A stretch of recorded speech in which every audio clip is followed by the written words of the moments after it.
Magandang gabi, Ginoong Direktor. Kanina tinatanong sa inyo yung usapin ng trust rating. Na mas mataas yung trust rating ng Vice President kaysa sa President. Yung ating po mga survey is only a snapshot na mga pwedeng nangyayari. Alam naman po natin, ang tinatanong dyan, ilan lang o magpapipili ng lugar kung saan po gagawin yung survey.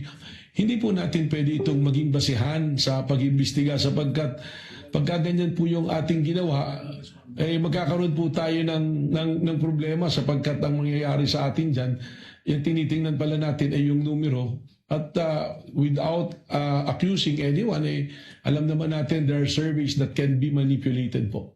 No, but having said that, kaya ako lang tinanong yun kasi baka yung mga nakikinig natin mga kababayan ay malito dahil hindi ba tamang sabihin na iba yung trust rating, iba yung betrayal of the public trust.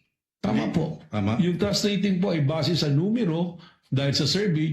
Yung betrayal of public trust, malinaw naman po yan na nakasaad sa konstitusyon na ito ay isang basihan ng impeachment. At saan po pumapasok ang betrayal of public trust?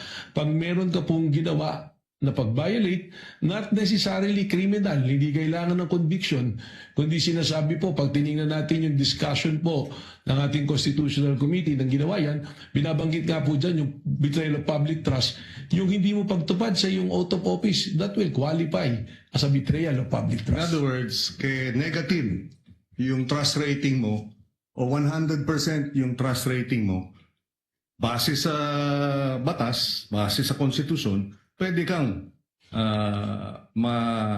ma-convict. Whether negative or positive trust rating, pwede ka pa rin ma-convict o ma-acquit. Depende sa ebidensya sa usapin ng betrayal of the public trust. Tama po. Wala pong kinalaman ang survey on the trust rating kundi kung ano po ang ebidensya na ipinasok po sa ating pong impeachment court. Maraming salamat.